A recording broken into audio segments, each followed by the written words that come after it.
Sir పట్టుకోండి sir.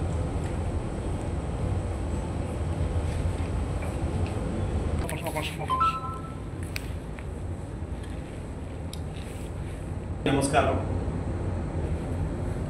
ఈరోజు మేము నిర్వహిస్తున్నటువంటి పత్రికా విలేకరుల సమావేశానికి హాజరైనటువంటి పాత్రికేయులందరికీ కూడా ముందుగా కృతజ్ఞతలు, ధన్యవాదాలు తెలియజేస్తాను. నా పేరు జిఎస్ రాజేశ్వరరావు. నేను అల్లూరి సీతారామరాజు విజ్ఞాన కేంద్రం కార్యక్రమాలకి నేను ఇన్ఛార్జిని.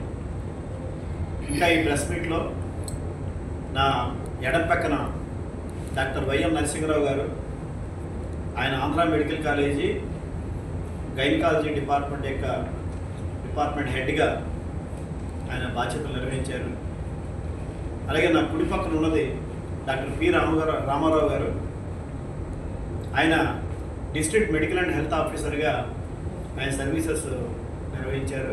సమావేశం నిర్వహించడానికి ముఖ్య ఉద్దేశం ఏంటంటే, రేపు సోమవారం అంటే 21వ తారీఖున అల్లూరి సీతారామరాజు విజ్ఞాన కేంద్రం ఆధ్వర్యంలోనే అల్లూరి సీతారామ విజ్ఞాన కేంద్రం ఆడిటోరియంలో ఒక ముఖ్యమైనటువంటి సెమినార్, ఆంధ్రప్రదేశ్లో వైద్య ఆరోగ్య రంగం మరియు మెడికల్ కాలేజీల ప్రైవేటీకరణ, వాటి ప్రభావాలు అనే అంశం మీద ఒక సదస్సు అనేటువంటిది నిర్వహిస్తున్నాం. దీనికి విశ్రాంత ఐఏఎస్ అధికారి మరియు మన రాష్ట్ర హెల్త్ సెక్రటరీగా బాధ్యతలు నిర్వహించినటువంటి డాక్టర్ పివి రమేష్ గారు, అలాగే డైరెక్టర్ ఆఫ్ మెడికల్ ఎడ్యుకేషన్ డిఎంఈగా పనిచేసినటువంటి డాక్టర్ సత్యవర ప్రసాద్ గారు, వీరిద్దరూ కూడా ముఖ్య వక్తలుగా పాల్గొని ఈ అంశం మీద ప్రసంగించడం జరుగుతుంది. ఈ సదస్సుకి మా యొక్క ప్రజా ఆరోగ్య వేదిక యొక్క రాష్ట్ర అధ్యక్షులైనటువంటి ఎంవి రమణయ్య గారు అధ్యక్షత వహిస్తారు. వీరే కాకుండా ఇంకా చాలామంది నగరంలో ఉన్నటువంటి ప్రముఖులైన డాక్టర్లు వీళ్ళందరూ కూడా సదస్సుకి హాజరవుతున్నారు. అయితే ఏప్రిల్ 21ని ఎందుకు పెట్టాము అన్నట్లయితే, ఏప్రిల్ 21 అనేటువంటిది డాక్టర్ హరిప్రసాద్ గారి యొక్క జన్మదినం. అది డాక్టర్ హరిప్రసాద్ గారు అంటే కంచరపాలెంలో పరమేశ్వరి థియేటర్ పక్కన సమతా క్లినిక్ అని చెప్పేసి ఏర్పాటు చేసి అక్కడ ఉన్నటువంటి పేద ప్రజానీకానికి అతి తక్కువ చౌకగా కానీ ₹5 వైద్యం అందించడం, ఇంకా పేదవాళ్ళు అలాగే ఉన్నటువంటి మందులు ఎందుకంటే వాడు ఇచ్చి ఆ రకంగా వైద్య సేవలు అనేటువంటి అందించినటువంటి మిత్రుడైన ఆయన ప్రజా వైద్యుడిగా మనం చెప్పుకోవచ్చు. ఆయన కర్నూలులో మెడికల్ కాలేజీలో చదివారు. ఆయన అక్కడే ఉన్నప్పుడే భారత జ్ఞాన విజ్ఞాన సమితి అని చెప్పేసి ఆ కళాజాతలో ఆయన పాల్గొన్నాడు. ఆయన తర్వాత ఆయన విశాఖపట్నం వచ్చిన తర్వాత ఇక్కడ పూర్వాధ్యక్షుడిగా కూడా ఆయన బాధ్యతలు నిర్వహించారు. 92-96 మధ్య జన విజ్ఞాన కళాజాత అక్షరజాత నిర్వహించినప్పుడు ఆయన క్లాసులు నిర్వహించారు. అలాగే మెడికల్ క్యాంపులు కూడా ఎక్కువగా పాల్గొనడం జరిగింది. ముఖ్యంగా శాస్త్రీయమైనటువంటి దృక్పథాన్ని ఆలోచన కలిగినటువంటి ఒక మంచి ప్రజా వైద్యుడైన. కాబట్టి ఆయన స్మృత్యర్థం రేపు మెమోరియల్ లెక్చర్ అనేటువంటిది 21వ తారీఖున మేము పెట్టడం జరుగుతుంది. ఈ సెమినార్కి విశాఖపట్నం నగరంలో ఉన్నటువంటి మెడికల్ ఫ్రెటర్నిటీ అంతా హాజరవ్వాలని, అలాగే సామాజిక కార్యకర్తలు, ప్రజలు, మధ్యతరగతి ఉద్యోగులు అందరూ కూడా వచ్చి దీన్ని జయప్రదం చేయాలని. ఇవాళ వైద్యారోగ్య రంగం అనేటువంటిది అంతా కూడా ప్రైవేట్ పరం అయిపోతుంది. వైద్యారోగ్య రంగం ప్రైవేట్ పరం అయిపోతుంటే ప్రజానీకానికి ఇంకా అసలు ఆరోగ్యం అందుబాటులో ఉండే పరిస్థితి లేదు. అనారోగ్యం వస్తే మళ్ళా పాతకాలంలాగా తావీజులు కట్టుకోవడం, పోగులు కట్టుకోవడం లేదని ఈ రకమైన పరిస్థితి వచ్చేటట్టుంది. కాబట్టి ఎందుకంటే కార్పొరేటైజేషన్ జరిగిపోతుంది కాబట్టి వైద్యం ఖరీదైపోతుంది. వైద్యం ఖరీదైపోవడం వల్ల ఏంటంటే ఏమన్నా లేకపోయినా ఆరోగ్యం కాపాడుకోవాలంటే ఇంట్లో ఉన్నటువంటి సామాన్లు బాగా అన్ని తాగట్టు పెట్టినా బతకడానికి ప్రయత్నం చేస్తారు. దానివల్ల ఒక లెక్క ప్రకారం ప్రతి సంవత్సరం కూడా ఈ వైద్యం కోసం హాస్పిటల్లో జాయిన్ అయిన వాళ్ళలో 25% మంది పేదరికంలోకి అదనంగా జారిపోతున్నారని చెప్పేసి లెక్కలు అనేటువంటివి తెలియజేస్తున్నాయి. ఇవాళ రాష్ట్రంలో ఉన్నటువంటి 10 గవర్నమెంట్ కాలేజీలు ఏవైతే ప్రారంభించారో వాటన్నింటినీ కూడా పీపీపీ పద్ధతిలో ప్రైవేట్ వాళ్ళకి ఇవ్వాలని చెప్పేసి అనుకుంటారు. మరి ప్రైవేట్ పరం అయినట్లయితే రిజర్వేషన్ అనేటువంటి లేకుండా పోతాయి.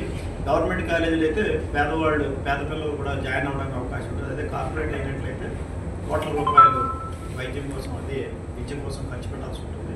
కాబట్టి ప్రజా వ్యతిరేకమైనటువంటి విధానాలు పెట్టున్నాడాలని చెప్పేసి కోరుతూ ఈ సెమినార్ అనేటువంటిది నెరవేర్చడం అనేటువంటిది జరుగుతుంది. దీన్ని అందరూ కూడా హాజరవ్వాలని చెప్పేసి కోరుతున్నాం.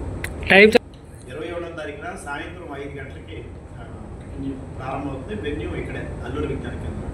ఇక్కడ మిగిలిన విషయాలు మా Narasimharao, former professor of care college head of the department of Vijayawada hospital. ఇవాళ ప్రెస్ మీట్ చేసినట్టు 21/4 ఏప్రిల్ 21న doctor Hariprasad memorial health seminar conduct అయ్యింది. హరిప్రసాద్ గారు ఆయన జీవితంలో ప్రజల సేవలు ప్రజా వైద్యుడిగా పేరు పొందారు. ఆయన జీవితం ఆయన వైద్య సేవ ఇప్పటికీ ఆదర్శంగా ఆ ప్రాంతం ప్రజలు చెప్పుకుంటూ ఉంటారు. అనేక మంది డాక్టర్లు కూడా అది ఆదర్శంగా ఉంది. ఆ రోజు ఈ సెమినార్ అల్లూరు సీతారామ విజ్ఞాన కేంద్రంలోనే 21 సాయంత్రం 5 o'clock చేస్తాం. ముఖ్యమైన వక్తలు అంటే పి రమేష్ గారు, ఆయన ఐఏఎస్ ఆఫీసర్, హెల్త్ సెక్రటరీ చేశారు. అందుకని వైద్య రంగంలో ఆయన బాగా అనుభవం ఉంది. అలాగే డాక్టర్ సత్యవర ప్రసాద్, ఆయన academic director of medical education చేశారు. ఆయన కూడా ఆయన న్యూరో సర్జన్, కేజీహెచ్లో హెడ్ ఆఫ్ ది డిపార్ట్మెంట్గా చేశారు. సో ఈ మెడికల్ ఎడ్యుకేషన్ కూడా ఈ పూర్తి అవగాహన ఉంది. వీళ్ళు మన ఆంధ్రప్రదేశ్లో పరిస్థితుల్లో ఏం చేస్తే బాగుంటుంది, మనం ప్రజెంట్ పరిస్థితులు ఏంటి ప్రశ్నలు చెప్తారు. ప్రజలందరినీ తర్వాత డాక్టర్లందరినీ కూడా ఈ సమావేశానికి వచ్చి వాళ్ళు ఎక్స్పర్ట్స్ కాబట్టి వాళ్ళు చెప్పే విషయాలు తెలుసుకోవాలనుకుంటున్నాం. ముఖ్యంగా అంటే వైద్యం విద్య రెండు కూడా గవర్నమెంట్ చేతిలో ఉంటే అవి సరిగ్గా సాగుతాయి, ప్రజలకు కరెక్ట్గా అందుబాటులో ఉంటాయి. ప్రాపర్ ప్రైవేట్ హాస్పిటల్కి వెళ్ళి అంటే మనకు కూడా నమ్మకం ఉండదు, వాళ్ళు కరెక్ట్గా చేస్తారు, డబ్బులు కోసం చేస్తారని. గవర్నమెంట్ హాస్పిటల్ నిజాయితీగా వర్క్ జరుగుతుంది. కానీ ప్రజలందరూ మనకు కోరుకోవాల్సింది ఏంటంటే గవర్నమెంట్ హాస్పిటల్ స్ట్రెంగ్తన్ చేయమని చెప్పాలి.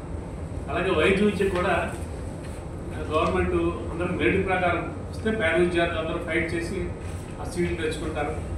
వాళ్ళు నిజంగా కష్టపడతారు. నిజంగా కేవలం డబ్బుతో సీట్లు అందిస్తే తల్లిదండ్రులు బాధపడలేక చాలామంది జాయిన్ అవుతుంటారు పిల్లలు. కానీ వాళ్ళకి కష్టపడే శక్తి ఉండదు, కష్టపడే ఇంట్రెస్ట్ ఉండదు.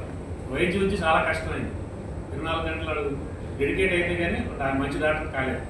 అలాంటిది కష్టపడి మెరిట్ స్టూడెంట్లు అయితేనే ఫ్యూచర్ సమాజానికి మంచి డాక్టర్ తయారవుతారు. సో గవర్నమెంట్ దీన్ని దృష్టిలో పెట్టుకుని వైద్య రంగంలో ఈ వైద్య విద్యని మెరిట్ ప్రకారం ఇచ్చి పరిస్థితులు క్రియేట్ చేయాలని. వైద్య రంగం కూడా మనకి ఎక్కువ బడ్జెట్ కేటాయించట్లేదు. 5% జీడీపీ చాలా దేశాలు ఇస్తున్నాయి. బ్రిటన్లో అయితే హెల్త్ ఫండమెంటల్ రైట్గా ఉంది. ఇవన్నీ వాళ్ళందరినీ ఆదర్శం తీసుకుని మనకి ఇది గవర్నమెంటే రెస్పాన్సిబిలిటీ తీసుకుని వైద్యం విద్య కూడా చేయాలని మేము కోరుతున్నాం. ఆ రోజు ఎక్స్పర్ట్స్ మాట్లాడతారు కాబట్టి మనకి అన్ని క్లియర్గా వస్తుంది. అందరినీ ఈ సభకు రమ్మని కోరుతున్నాం. ఏప్రిల్ 21 సోమవారం సాయంత్రం 5 గంటలకి అల్లూరు సీతారామరాజు విజ్ఞాన కేంద్రం.